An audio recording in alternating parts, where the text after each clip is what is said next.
is Tuesday, April 10th, 2018.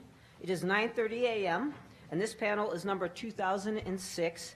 If sustainability isn't possible, does collapse become inevitable? Let me start off by introducing myself. I am Suzanne Jones. I'm your moderator. My day job is running EcoCycle, which is a 42-year-old community nonprofit that both advocates for and, thank you, implements recycling, composting, and other zero-waste solutions to address resource depletion and climate change. And my evening job is getting to serve as your mayor. So thank you for that honor.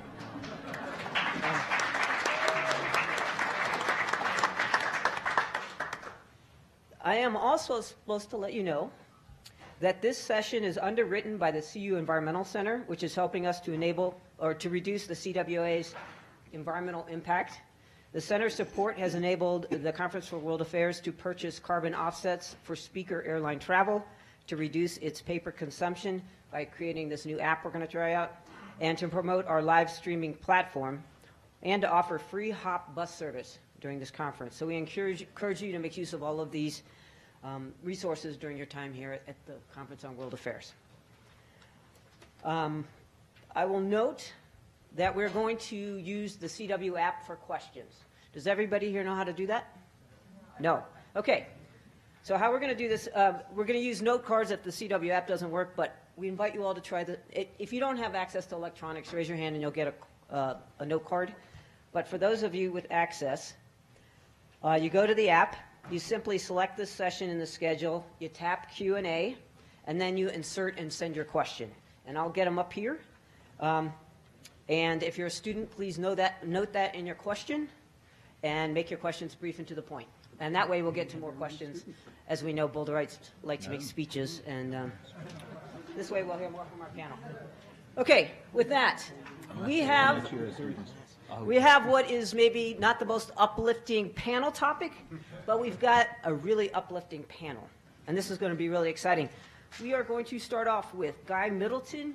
He's the new guy and the guy from farthest away. He is a visiting fellow of history, classics, and archaeology from Newcastle University, which is in northeast England, for those of you who don't know. He has, I'll just say he has a lot invested in this issue about collapse because he has a 10-month-old daughter. Then we're going to hear from Max Boykoff. He's a local. He's director of the Center for Science and Technology Policy here at CU. Not only does he get to teach environmental studies, which is kind of all the rage these days, but he also drives a snowplow. Just saying. Is that cool? Third up will be David Orr. He's professor emeritus of environmental studies and politics at Oberlin College. He's also an author, editor of the journal Solutions, working on a lot of cool projects, the latest of which is The State of American Democracy, which I think means he hasn't given up, except for the acronym for it is SAD. So that's a little mixed message. And then last up, we have Gregory Tanaka, who is a lot of things. He's a writer and a community-based researcher. He's the director of Center for Study of Democracy and Social Change. He seems to have more than a hat trick of degrees, law degree, a couple PhDs, a business degree, and he's actually written books on this topic, one of which is Systemic Collapse and Renewal. So he is going to try to counteract all that heaviness with a little ukulele action. So look forward to that. So we're going to start out with 6 minutes of opening statements from each of them, and then we'll get into the dialogue and the Q&A from all of you. So without further ado, Guy Middleton. Okay, thank you, Suzanne. This is my first time on a panel, so please be gentle with me. So I started studying collapse in 2002. I started by studying the collapse of palace societies in late Bronze Age Greece. And for that work, it led me to look at comparative examples of ancient collapses. So I looked at the collapse of the Hittite Empire, the collapse of the Western Roman Empire, the collapse of the classic Maya, and that led me to look at any number of other collapses after that. So my book, Understanding Collapse, just came out last month, and last year, and it looks at about 15 past collapses, and in it I try to do a bit of myth-busting against the against the grain of how collapse has often been seen recently, well, in recent decades, as mainly an environmental issue. So I try to look at it much more as a social issue, something that's rooted in people's actions and activities and choices. So I've looked at lots of past collapses, and so I thought I'd start just briefly by talking about some definitions that we use when we're looking at past collapses, because I think there may be a difference in what we mean when we're talking about past collapses and when we're talking about potential collapse now. So it's always definitions that cause problems, or lack of definitions that cause problems, and they can make it seem like we disagree on things where actually we're just talking past each other, and we might find more common ground. So in the archaeological collapse literature, going back to 1988, the kind of uber definition of collapse is one given by Joseph Tainter, who's a very famous past collapse writer. And he talks about collapse as a political process of simplification, where a society which has a number of parts simplifies to having less parts. And that's quite a neat definition, and it emphasizes, I think, what's important, which is collapse as a political process of simplification, rather than a devastating, apocalyptic kind of occurrence. And it's visible in the archaeological material by things like sudden and significant changes. So when I looked, for example, at late Bronze Age collapse in Greece, you have small states based on palaces with kings, with literate bureaucracies. All of those get destroyed around 1200 BC, fiery, violent destructions. And after that, there's no more literacy, there's no more palaces, and so what seems like small state-level societies disappear.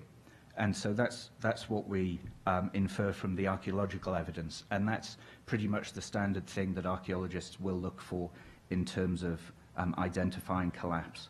One important thing, I think, is that people often talk about the collapse of civilizations, and I think this is perhaps leads us down the wrong path. And again, in another 1988 collapse classic in an edited book by Yoffe and Cowgill, they talk about the difference between civilizations and states, and how we ought to talk about collapse as something that happens to states, but states are things embedded within civilizations.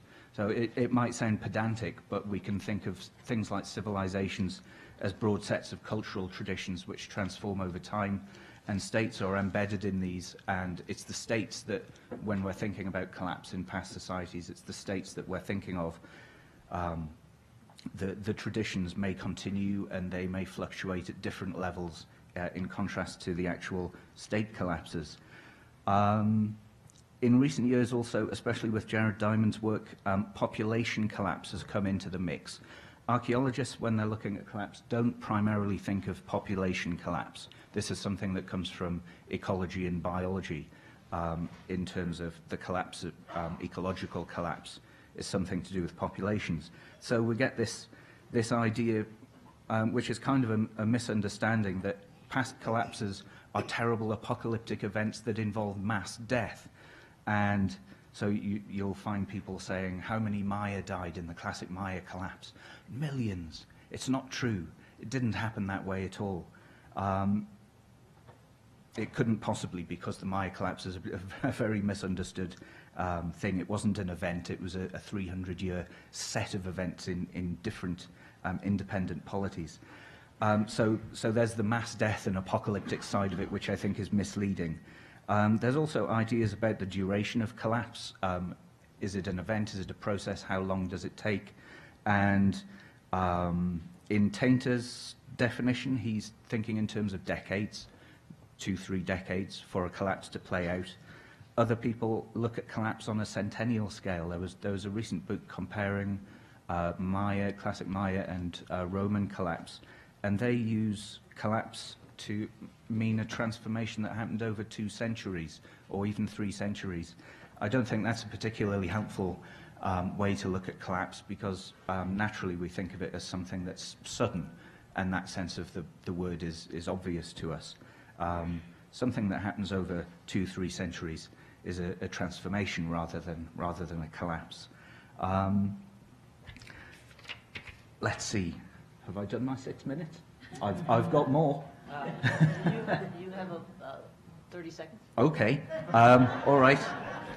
I've got 3 choice quotes for you, which, if we want to take things into modern times, here's a quote from Cervantes, which I like.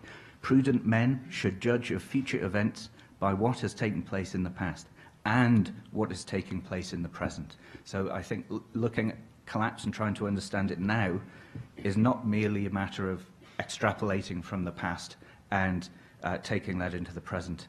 We don't need history to give us examples of collapse. We know by looking at the world around us what a dangerous moment we're in.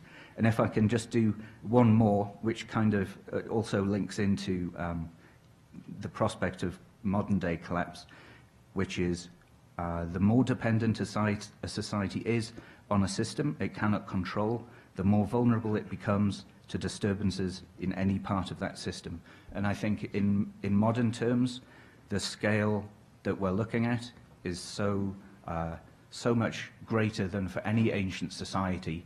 The interlinking, the interdependence of a global society that we have today makes us extremely vulnerable, I think, to small shifts in that system. And I think that takes us up to modern times. Oh, and I got asked the other day if collapse is a morbid thing, because we were talking before about this panel being all sorts of doom and gloom, and someone did ask me, it's a bit of a morbid subject to study, but it isn't, because it's also about renewal and transformation and taking new opportunities and making something new. So, yeah, it's not all morbid.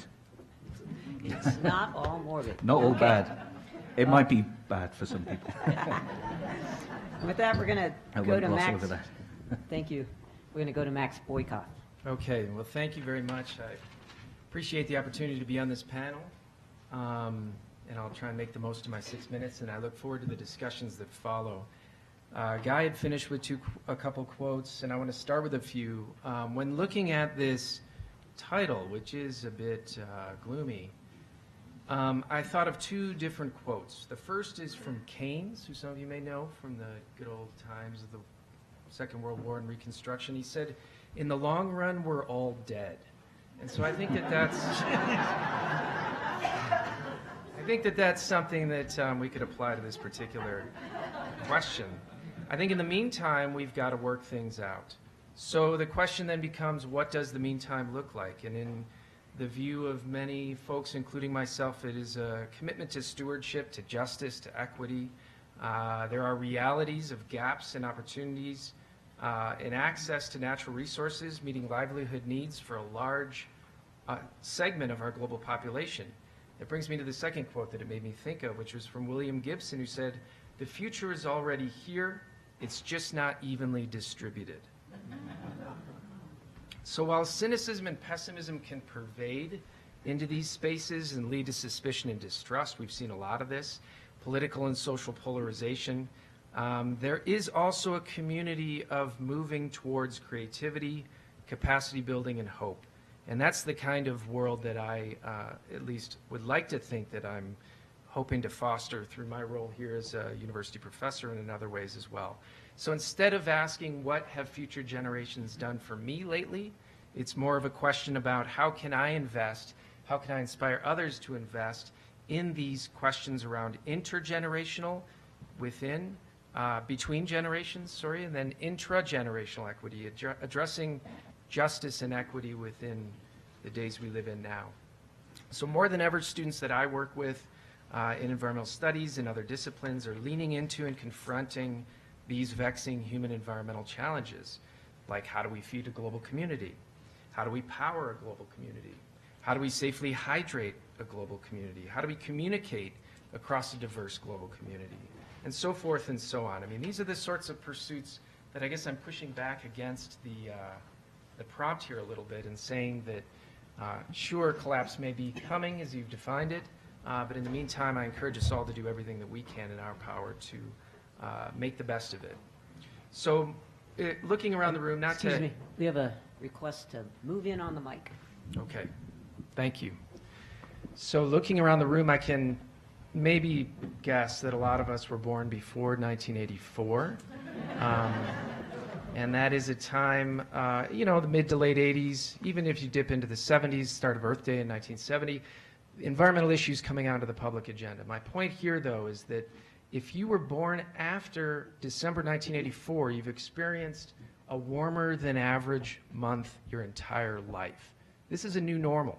And so incoming freshmen to this university are typically born nowadays in 1999, which is pretty stunning. We have the new millennials coming in now. That's something for us to think about. What is it that we're facing that's different from the past? I also, though, want to caution that I feel that nostalgia is very much overrated. There is this notion of things aren't what they used to be, but I really do think the best time to be working on these issues, to be striving for sustainability, is now. So Stephen Colbert, it's another quote, has said, "I don't trust young people. They're here to replace us." Stephen Colbert. While I usually agree with him and I usually love his perspective, I do disagree with him there. I'm arguing here that we need to be decidedly optimistic. We need to be involuntarily optimistic, if you will, and infuse our conversations and engagements with trust. We know that progress doesn't happen on its own. It requires individual struggles, it requires collective struggles, and it requires sustained endeavor. It requires investments in science and society and our personal and collective futures. And so working with students here at this university, I've helped them, and they've helped me as well, try to better understand that things aren't just found, that things are made, and things can be unmade or made differently. And so we deploy the hatchet, just in terms of critique, and we can also deploy the seed, which is trying to understand these conditions and creating a different future. So there's a lot that I can say, and I can sense that my time is evaporating quickly, but one thing that I may just bring up. What's that? Is that a minute? Okay, I'll bring up with this final minute is about the scale of the response and the scale of the challenge. One of the ways in which I myself fall into a trap is thinking about change through the locus of the individual. But, and my students do too, we all do, I suspect, that when we're focused in on the individual and the atomized, there can be this naming and shaming. There can be this movement to, have a greener than thou attitude where we put on this palliative balm to say, I've taken a shorter shower today or I've turned off my lights. But we have to recognize that the actions that we're taking as individuals that may or may not be leading significantly to collapse are embedded in larger scale social, structural, economic challenges. So this is essentially a collective action problem that we face.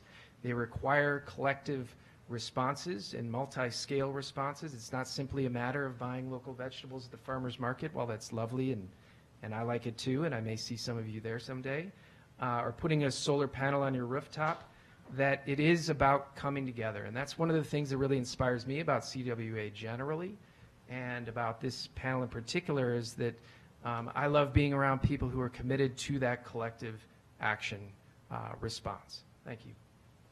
Thank you.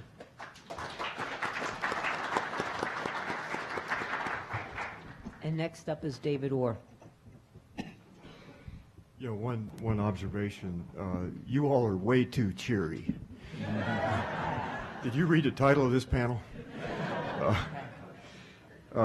It does remind me a bit of the old joke you've all heard years ago. The airline pilot comes on the intercom and he says, I have good news and bad news. And the good news is we're running ahead of schedule. The bad news is we're lost. And it seems to me that there's some of that here. I think the fact, the two big words here, sustainability and collapse, and those, as Guy pointed out, are not self-defining words. But it depends a good bit on how you define collapse. I was in a conversation a few moments ago, somebody probably here in the audience asked me to remind you all that collapse happened in November 2016. And be that as it may, that was one opinion on this. But a good bit depends on how we define these words, and they're not self-defining. I want to make a couple of points, and they're not particularly cheery. And let me preface this by saying that if we were, by some miracle or whatever, transitioned, if we were all at an intergalactic betting parlor on, say, Alpha Centauri, would you bet much on Homo sapiens, knowing what you now know? Would you bet on us? And I think the answer is probably not. You wouldn't bet much on us. We've entered the whitewater of our history. And a lot depends on how we handle very big issues. And nobody here can be very legitimately optimistic about our capacity to handle issues that are unprecedented.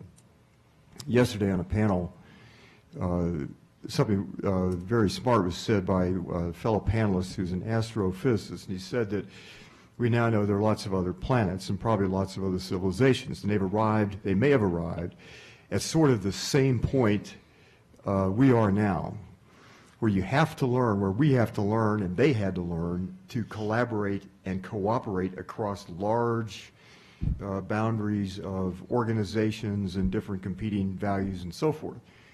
And he said that's why perhaps lots of other civilizations don't exist on other planets. We've arrived at a boundary condition, and all of our past measures of success don't work now.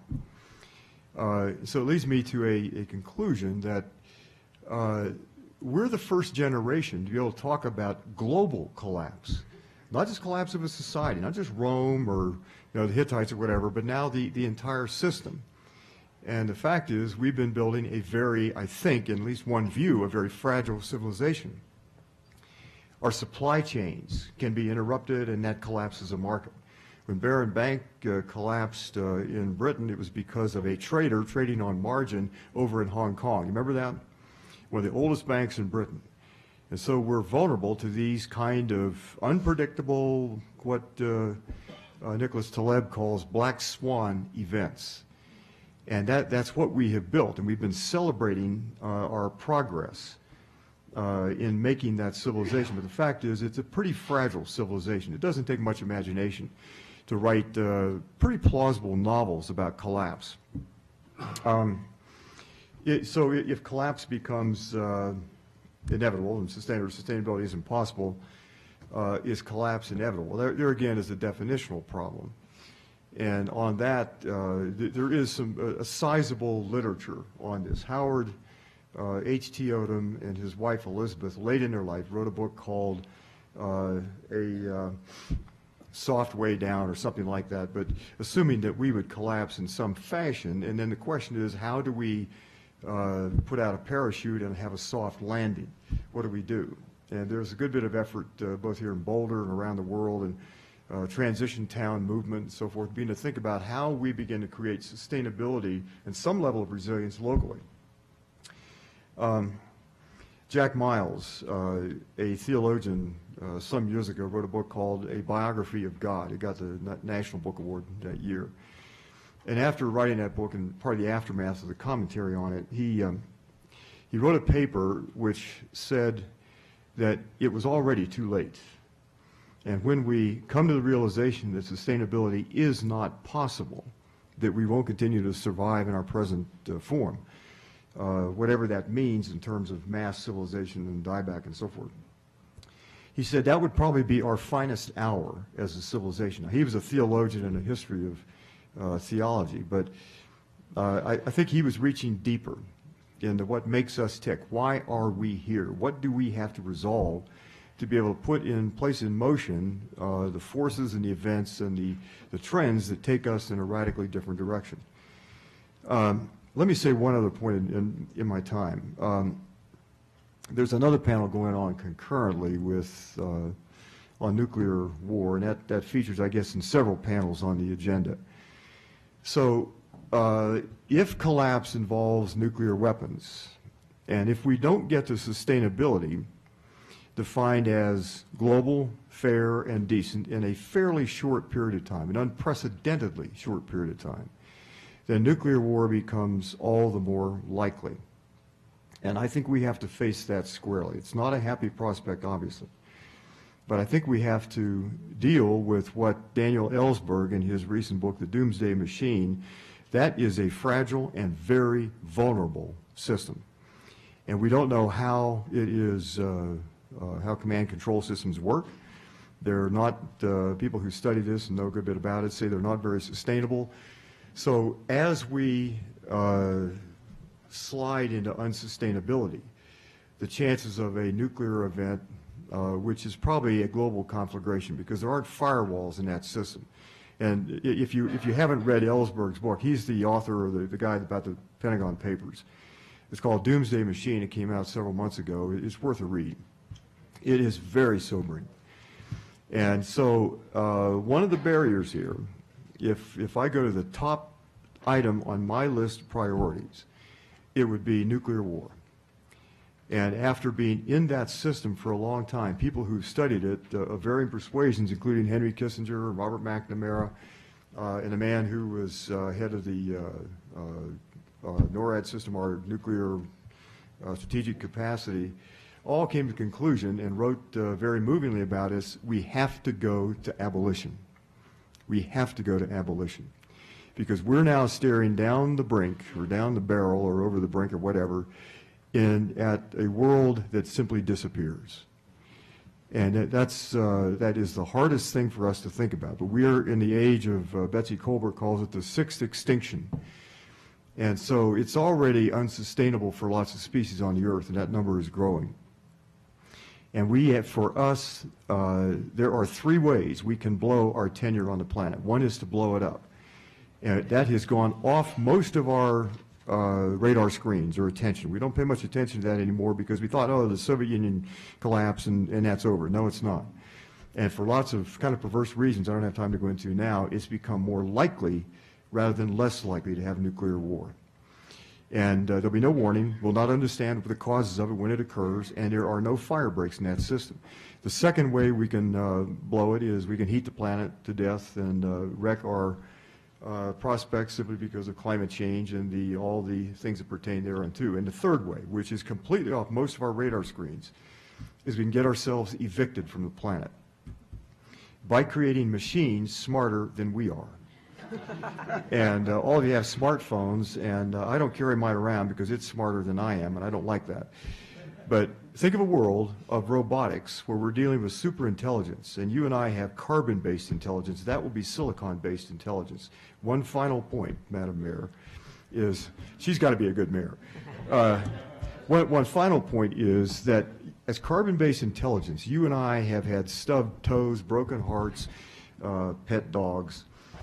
Smart machines, smarter than we are by, say, 1,000 or 2,000 times, have had none of those things. That will be a cold, inhuman, and inhumane kind of intelligence. That's the third way we can blow it. Thanks.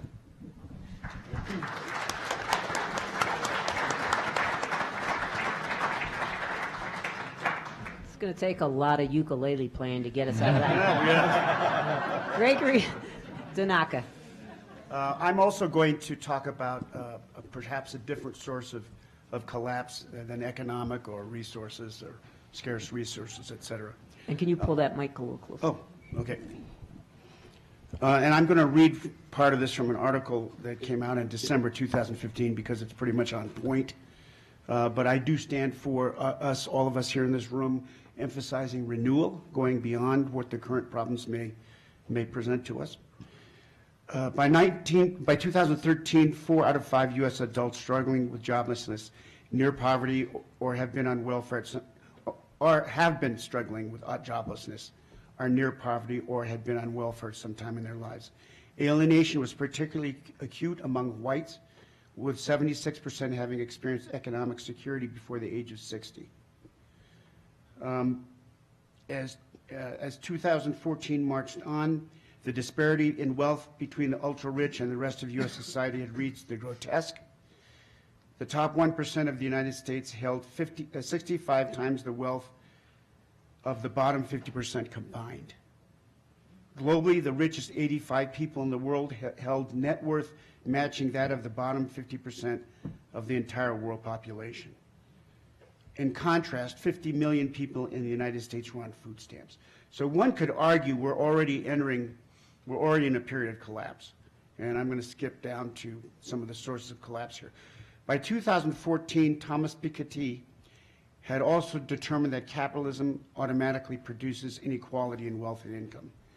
Arguing it is the economic that drives the political, he provided persuasive evidence consistent with Orloff's 5 stages of collapse.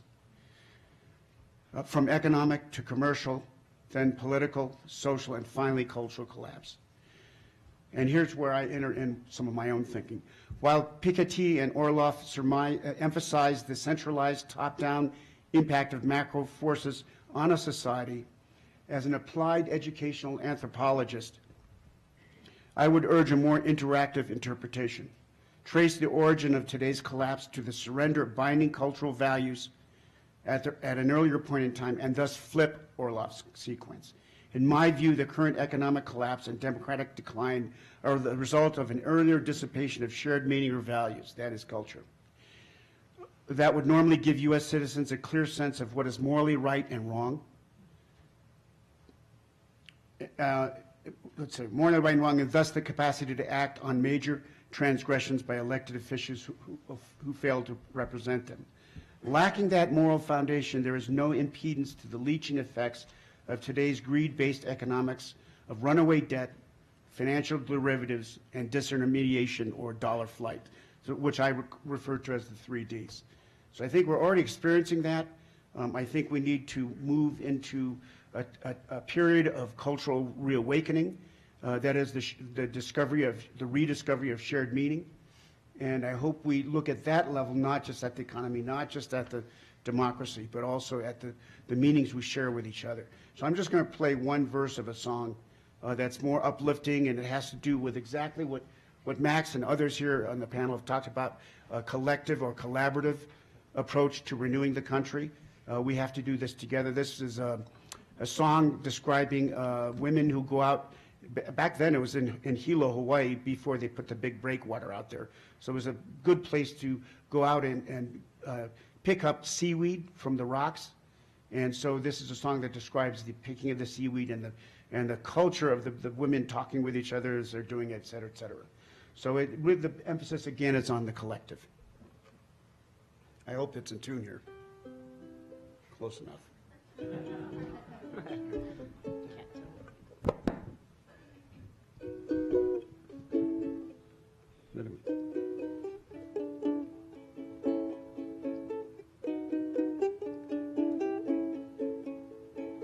He ho he no, ke ike aku, ke kai mo ana nui la, nui ke aloha hi poine, me ke aloha kalipoa.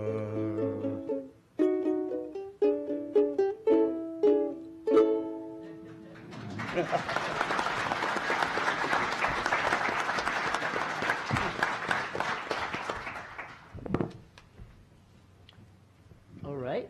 Are you okay? I want to give you guys the chance to respond to each other. I will note that I'll just say, as mayor, I am required to believe that things are going to be better and that we can solve things. But I'm taking with what you said, David, what I bet on Homo sapiens. And I probably shouldn't say this publicly, but I probably wouldn't. And I guess I'm curious. There's a mixture of people feeling positive when you look backwards or forwards, and other people going, now, we got a short list of things and they're coming down the pike. I guess I invite you guys to respond to that and to each other's remarks to start us off. And Guy, it's been a while since we heard from you. You want to start? Okay, I'm glad I made notes now. So yeah, there's a lot I agree with in what the other panelists have said. I mean, Greg talked about joblessness and alienation and the massive divide in inequality in wealth between the top and the extraordinarily large bottom. And I've just been reading recently about slums and urban areas, and what we have a population of 7 and a bit billion people, and there are more than 1 billion people living in slums. So if anyone thinks capitalism has worked as a global system, they have a different understanding of what the word works means than I do. vulnerability and fragility that David mentioned, I think this goes back as well into examples of past collapse. We tend to think of states and polities as quite resilient. Ours have lasted some time, but I don't think that's any guarantee that they're going to last, and especially not in the context of the increased global interdependence that we have now. I think that increases the vulnerability and increases the fragility. And I don't think we should rely on the idea that these structures we live within are inherently stable or successful or will necessarily last.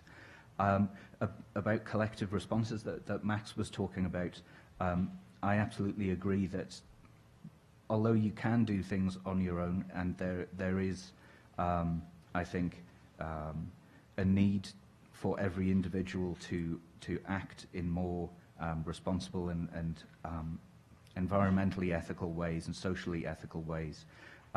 Collective action is a good thing, but I think that's the thing that's going to be really difficult, and it reminds me of something that James Lovelock, the Gaia hypothesis guy, said, which is that humans are too stupid to see the size of the problem that we face. We have a very short-term view defined by our lifespan or defined by the 2 generations previous to us and the generation that follows. Our idea of permanence is actually a very short idea. And what Lovelock suggests is that it may be necessary to put democracy on hold in order to solve the problems that we have. And I think there are people who think the business as usual model will be able to deal with the problems that we face, or if you slightly green up the business as usual model, then everything's going to be okay. But I would think, and I waver between different views on this, but in order to make large vested interests behave responsibly, don't you need a big stick and not just a carrot? I'll leave it. I'll leave it there. The big stick hypothesis. Who else would like to jump into that? I had a few comments there that absolutely I agree with you that we need to resist. I mean, now more than ever, this slippage into citizens as just mere consumers. You can look at all kinds of macroeconomic indicators. GDP is a measure of economic well-being, sure, but as that slides into general well-being, it becomes very problematic. I guess I was just thinking about, I get to teach an Intro to Environmental Studies course here on campus each fall, and one of the things that I do to start, decidedly, is to start with an essay that David, you've actually written about sustainability. And there were 4 kind of ways of defining it, and it was a very broad, I don't have it in front of me, unfortunately, but thinking about sustainability as part of sustainability is sustaining the collective enterprise and sustaining creativity. And I really like starting from that place rather than thinking of this as a primarily technical exercise. This isn't just about innovation of renewables. This is about changing our cultural patterns and our history going forward. We all need to do a better job of all of those sorts of things, of modeling what we feel passionate about, of being the resilience and embodying the resilience that we think ought to happen, whether that's at the City of Boulder scale or somewhere else. I just think sitting here, it's a total privilege, and let's face it, we're really privileged to get to spend a good chunk of the middle of our weekday working and thinking about these kinds of issues. I mean, frankly, one of the reasons I plow snow on the side for a number of reasons, but one of them is just to remind myself of those privileges. But with that privilege comes a lot of responsibility. And so if we squander that responsibility, I think we're all fools, and I count myself in that. So I'm encouraged by the comments that you've had, and I'm also encouraged for us to continue to keep going forward. This is a tough topic, I think, especially for Americans. Barbara Ehrenreich, the great writer, wrote a book not long ago called Bright-Sided, not blind-sided, but bright-sided. And her target was Americans' tendency toward optimism, and frequently kind of a phony optimism.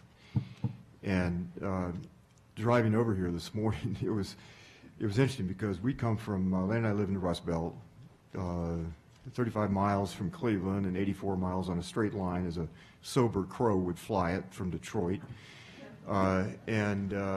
Things are rusty and they're falling apart. There's some good things and a lot of good things going on there. But we have to go back and reinvent an economy. That was the Silicon Valley of the 20s, 30s, 40s, 50s, 60s.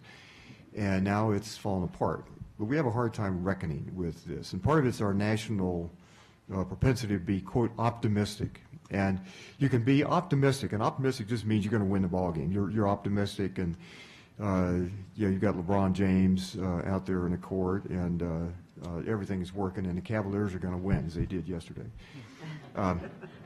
To be pessimistic, that's just a sin. You don't want to go there in despair. So the only logical place for us is to be hopeful. But again, hope is a verb with its sleeves rolled up. It means if you're hopeful, you have to do something. You have to act. But it doesn't mean you're optimistic and you're going to win the game. But Americans are optimistic, and we've been awfully good at stuff. We came onto a full continent of, it wasn't unoccupied, but there were lots of trees and lots of coal and lots of resources and lots of space. And so we did well in the lottery of history. And we have taken that as a kind of a national creed that we got to be optimistic and upbeat. No. You have to be realistic. And for teachers, this is really tough. I mean, for years, I faced the same thing that Max did. You got these kids coming in, and all their testosterone and their hormones are telling them to be optimistic. That's how humans work. And by God, it has worked really well. But now we've got issues where optimism may be the wrong strategy. To be hopeful is the right strategy, but they're radically different things. So if I've got a busted carburetor in my Ford pickup, which seemed to happen fairly often when I had a Ford pickup, I now drive a Prius. You can fix that. But climate change, for example, isn't that kind of issue. We have to reckon with the fact we dug ourselves a deep hole. 408 parts per million isn't fixable by any mechanical means necessarily, but we still look for technological optimistic kind of solutions to that. And I'm all for that. Let's look every place we possibly can. I'm not against that in any way, shape, or form, but let's face the reality that, as I said yesterday in one of the panels, remember the Pogo cartoon? Walt Kelly has Pogo, the little swamp possum down there, and he's cogitating about the human predicament. He says, we met the enemy, and he is us. And that's a different kind of thing altogether. And I think two other comments here. One is that one of the issues for Americans, and driving over here this morning, everything here in Boulder is new, and it's shiny, and it's prosperous. I mean, that is really cool. I like the way you're talking. And, and you have a great mayor. You have a great mayor, and then I can't read your handwriting here.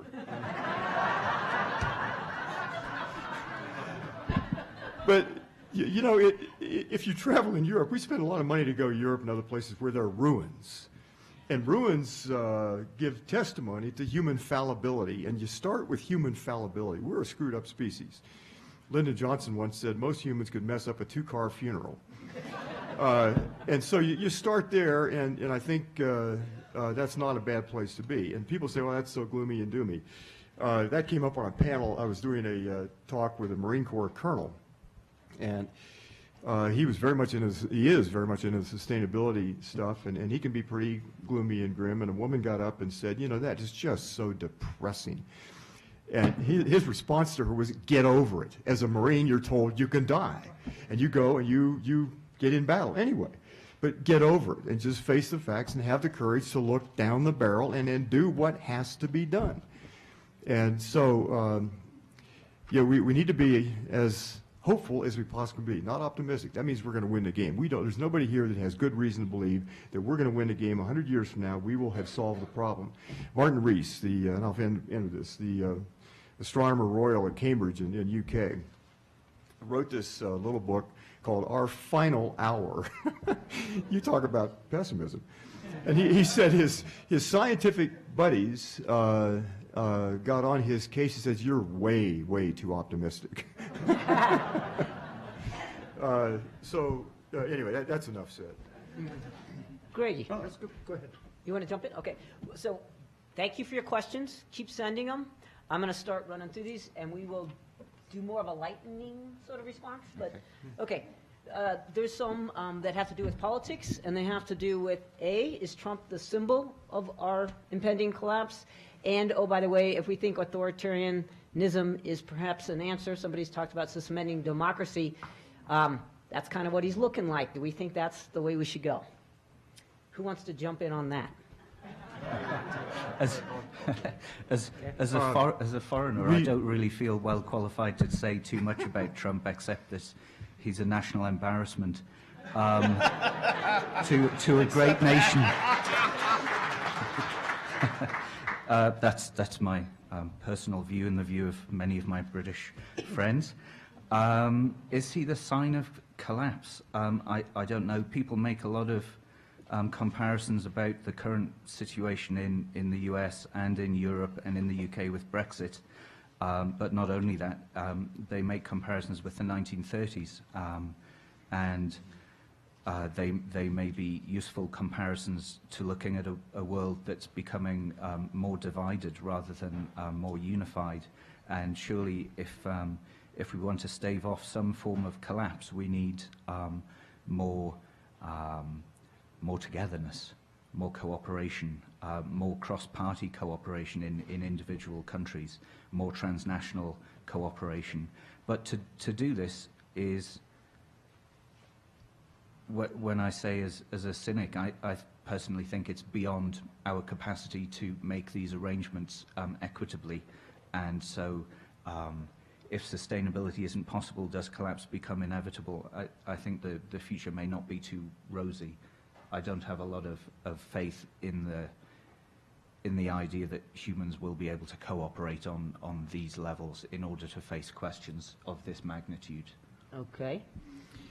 I asked Guy in the green room here before the event if he would consider taking a message to the Queen. Would they take us back?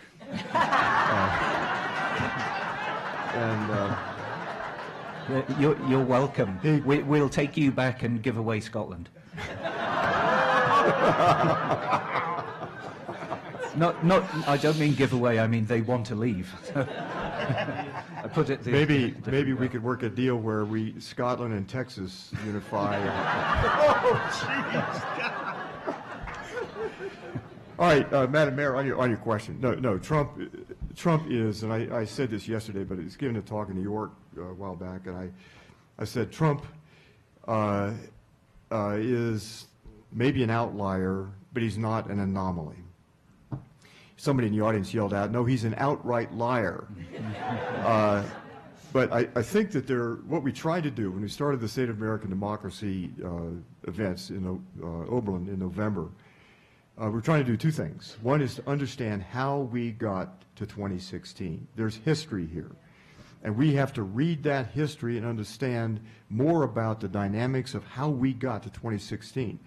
The Southern strategy in 1968, Richard Nixon, all the way back to the constitutional issues that accorded slaves 2/3 of a vote of a white person, and that was for constitutional reasons, and permitted slavery. I think we have to understand our history. Trump is our comeuppance, so to speak. And the second thing we were trying to do, and we had 32 speakers for the first event, Jane Mayer from New Yorker, and we ended with William Barber 2.5 days later, repair of the breach effort and trying to deal with, and also the founder of Moral Monday, but trying to deal with poverty across the country. And the second issue was, how do we clean up the mess?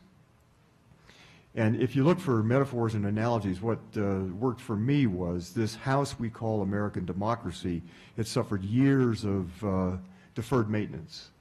The floors were sagging, the timbers were giving way, the roof was leaking, the windows were busted out, and now we were going to have a frat party in that house. And the president's attorney's down in the basement with a sledgehammer. And so what do? How do we come together around a plan or plans plural to repair the damage and then strengthen democratic institutions? Because it isn't going back to 2015. They weren't working all that well in 2015 or 2010 or 1990. It is to begin to strengthen those and increase fairness, get rid of gerrymandering, voter suppression. Let's build a genuine democracy. And for me, if there is reason to hope, it is our capacity to renew our collective democratic experiment. But this time, let's make it a real democracy. Let's get money out of politics. Let's make sure everybody has the right to vote. And if we do that and begin to clean up the media, because democracy depends on not just informed people, but well-informed people, not people systematically misinformed. And that goes way back in our history. That's James Madison, that's Thomas Jefferson. That was the founders of this country. So in some ways, it's a return to those old ideals upgraded to 21st century realities, which are not all in our favor. So to me, it's a matter of restoring our capacity as a public to do what we can do publicly. And I think if we do that, we'll be okay. I think we would, to follow up on that, we should take a long view, an extra long view. I think Guy referred to this earlier, being short-term thinkers. I think we should do some 100-year plans. We should ask communities across the country what they think should be in a 100-year plan. And so by stretching out our horizon, I think we lower the stress a little bit, but then we also can address some of the structural issues that have just been raised. So long-range thinking. Okay, Max, you want in on this, or we can keep going? Or you can start off on this next one. Yeah, go for it. Okay, how can we possibly talk about sustainability if we don't address overpopulation, and in particular that Americans consume too much and don't seem to want to change that? So overpopulation, isn't that really the driver of all this? You want me to start? Yeah. Okay.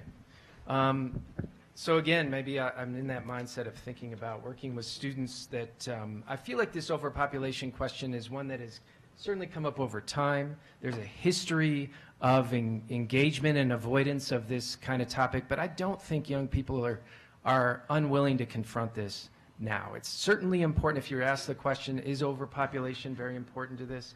The answer is clearly yes. Is it everything? No, because you have to deal with consumption, you have to deal with other dimensions of inequality and so forth. But it is an important facet here. It seems to come up a lot when having these conversations maybe with folks who have been attuned to these issues for many decades. And so it is part of the maybe legacy of conversations that we haven't quite worked through. But it is something that certainly we're doing what we can to confront. So dealing with overpopulation is partly dealing with the understanding that, so I have two children, I have two teenage boys here in town, and their carbon footprints are typically over 300 times the carbon footprint of people living in other countries around the world. And you can start to list those other countries. And so how do you then start to confront very intimate choices that we make? I put population choices in with choices about the food on our plate, typically how we engage with the environment on a daily basis, or for those of us that are fortunate, 3 times a day. And so overpopulation is something that we need to continue to talk about, but I think to the extent that it is held up as the chief reason and the only thing that we ought to be worried about, I think that we're too narrowly addressing this. Anybody else want to add to that? Yeah. Sustainability, overpopulation, Into the mic. overconsumption. Sorry. There's, I think it's an open question as to whether we have overpopulation or whether by 2050 we'll have the 11 billion people that we may or may not be able to feed. The overconsumption is definitely a major issue. I think I remember the statistic, if everyone in the world wanted to live like an average American, you'd need 4 Earths or 5 Earths or something like that. So there are issues of material consumption, and I think there are large bodies that could be more responsible in promoting things like birth control and family size. And I'm thinking in terms of the Catholic Church, which has such a wide influence and especially in particular developing countries. I think that the overpopulation issue is something that's coming up with developing countries rather than developed countries where populations are more steady. I think we have to be imaginative in looking at things like migration. If we're faced by aging populations in particular countries like in Japan and in the UK, for example, don't we want to encourage more migration rather than erect barriers around, which is typically, of course, what the UK does, and Fortress Europe, and I think in the US as well there are issues with immigration. And another big thing for me is food culture. Overpopulation is connected to the idea of carrying capacity. Carrying capacity isn't one set amount because it's affected by technological and agricultural developments. And I'm a vegetarian. I've been a vegetarian for 40 years. And a vegetarian has much less impact on the planet than someone who eats a beef-rich or meat-rich diet. But one of the things that happens as countries develop and get more wealthy is they seem to get more meat hungry. And being more meat hungry is dangerous. We produce plenty of grain, plenty of food, enough for everybody in the world to eat plenty. But when that grain supply is diverted towards feeding animals to have a meat-rich diet in some particular places which are more wealthy than others, I think that's an issue. So I think we have to be imaginative in how we face these things. And this will be connected with education and teaching people about global ethics and that kind of approach. Thank you. Good. All right, I think this question goes to the heart of the word sustainability, and if sustainability is possible, then we have to reckon with our numbers in some fashion, and then what we consume in all ways. And I think two comments. One is that in a population debate, the most effective way to control population is not by mandate, it's by women's rights. And that is borne out statistically. So it's not just a matter of rights, it's also about a matter of survival. So if we're going to deal with that, that is one thing. The second thing on consumption, and on Max's point, I think that two comments come in mind. We do overconsume in this country by radical amounts, and we all know that. And the question is why, and I think the why gets into lots of complications. Let me just mention two. Overconsumption doesn't make us happier. Years ago, Richard Esterlin, an economist, did surveys on consumption and happiness, and he was looking at these two curves. One is the amount of stuff we have, which keeps going up like that, and the amount of happiness, which in the country, by his calculation, peaked in 1957. For me, it was 1968. It was later, but anyway, you got this problem. Everybody knows this. Buying stuff doesn't make you happy. It fulfills kind of an addictive need, and we live better than we ought to. But in fact, we don't live very well at all because the things that make us happy are subject to market beyond some fairly minimal level of consumption. And the other thing is this, and I said this yesterday in a panel, that by one calculation, we are subjected to something like 5,000 advertisements or commercial messages per day. And so cut the figure in half, say it's only 2,500. That is the largest effort to deflect human consciousness ever. That is our education. And so what we do in teaching environmental studies is remedial work. And you get a kid for 1 hour, but they get them all day long. And we get a kid in class for, say, 50-minute periods, and we're supposed to undo all that stuff. And advertising is powerful. They know the centers of the brain that light up, and neuroscience and advertising have now merged, and that's why it's so powerful. They know who we are. They know where we're weak. They know how to get us and how to make us buying, and they start very early. And then education in that sense is just remedial work. It's a Band-Aid on a very deep psychological and emotional wound. So this is a great segue to a question from a student, yay, written on paper, curious. Okay. So we have 10 minutes left, and we're going to end. The last question is going to be, so what do people in this room go away feeling empowered to do? So think about that, or other people around the world. Okay. How do we in a country work towards a more sustainable future when our government is based on capitalism and economic growth 2 ideals that are not sustainable. And we're going for your 30-second answers. Revolution. Okay. Okay, we have one short answer, revolution. Who else wants to jump in? Anybody who hasn't spoken much yet? Well, we could boycott. We could have a national day of boycott. We could all pull our money out of the large commercial banks. We can have one day when we all do that. Things like that are possible, but we also, I think, should have in mind the kind of democracy we want to see on the other side and start to work toward that. And I hope this will be a more bottom-up, community-based democracy, which means every community in the country needs to start working together. And you've heard the word together, collective, collaborative, all throughout this panel. I think that's where we start in our communities. I could say some more. I've been speaking in a lot of generalities here, but I mean, I think if it is a student who's asking what can they do, I think a clear one here, obviously, that we all know is register and vote is a big one. I was stunned in the last election to find out just what a small minority of the students actually did vote in the election here locally. And even having said that, I think it was, in some precincts right here around campus was around 8 to 15%, and nonetheless, they were credited to tip the election in a lot of cases on various issues. The power of the vote is just such an obvious one that I guess I will say again is an immediate way in which one can express their citizenship in a bottom-up way. Anybody else want to weigh in on capitalism and economic growth, which is what our country is based on, which is antithetical to sustainability? Why focus on growth?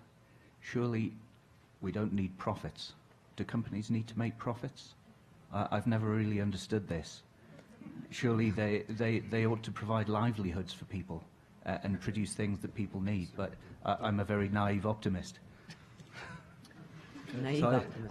I mean, thinking about education, culture change, the ethics of how we live, changing the ideology of our societies away from consumption, an obsession with continuous and infinite growth that we somehow think is sustainable when it's illogical. Yeah, we need to realize the folly of these things and look towards a much more communal and differently oriented, not as Greg was saying before, we need to think about people not just as economic units who are either producers or consumers. Humans are much more rich in themselves than this, and human society is capable of being much more rich than simply getting a new iPhone. That's my optimistic message. Okay, go ahead. Just one other point. A lot of what drives capitalism is weapons and war, and I would propose that we have a system in which nobody that makes weapons for the military makes a profit. You can pay your bills, you cannot profit.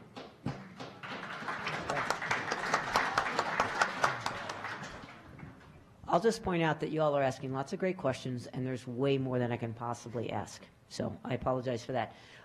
One more question before we get to the specific things that you think would make a difference.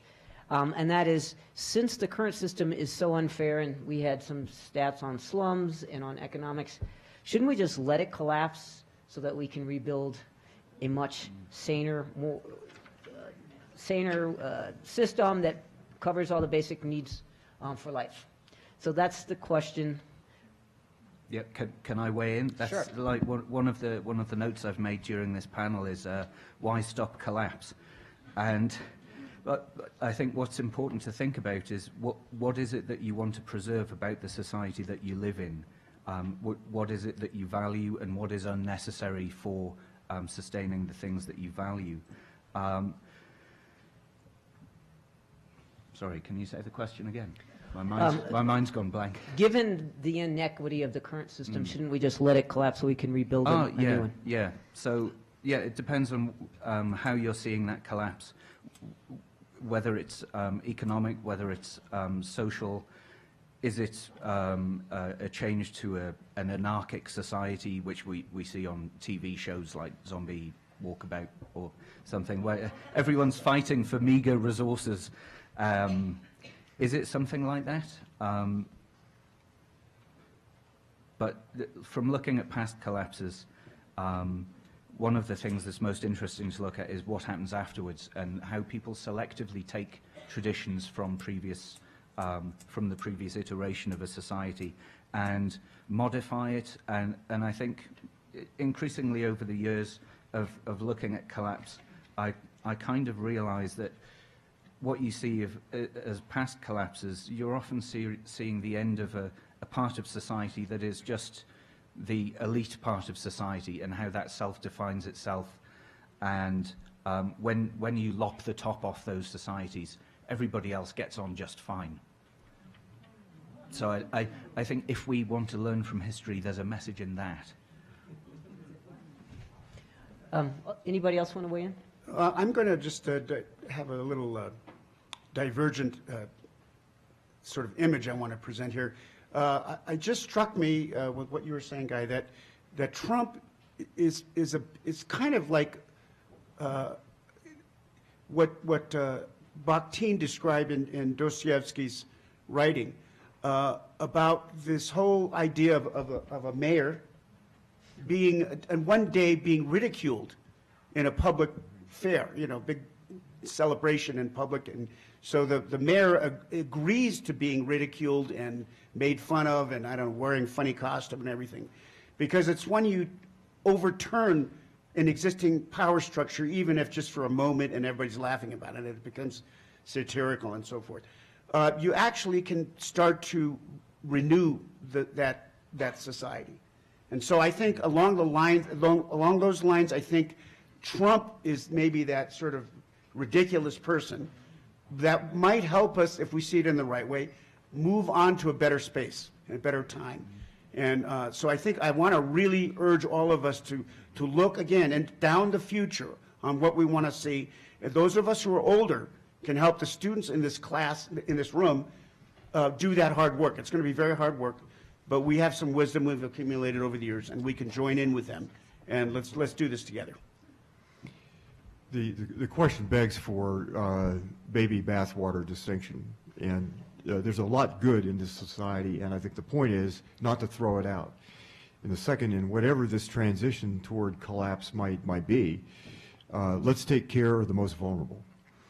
And so that means income and health and education and all of those things that go with a good life. Let's make sure that the vulnerable, and they're getting more vulnerable, not less vulnerable.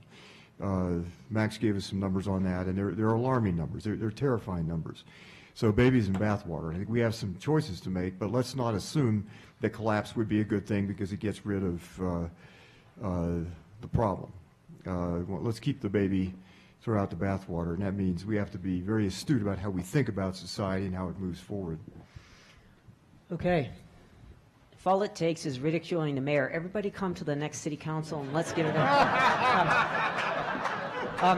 Okay, 30 seconds, and I literally mean this because we're going to go over.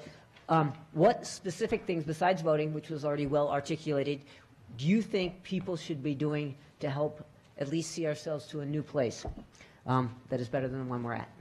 Real quick. Okay, learn your history, count how many revolutions there have been in the past 300 years, know what you want and go for it. Gregory. Performativity, we should be doing plays, music, playing music, dance, to bring ourselves together and sort of build a new sentiment within our communities, a sentiment that will help us pull in toward and work with each other. So performativity. And I'll just say fight against social dislocation and isolation, especially with young people in our society, that this kind of coming together, I think, could be very inspirational, and we need to commit ourselves to these collective discussions.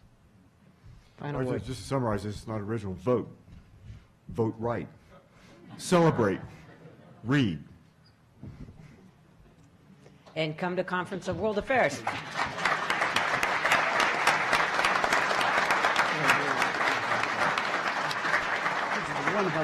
And thanks to all of you for being here.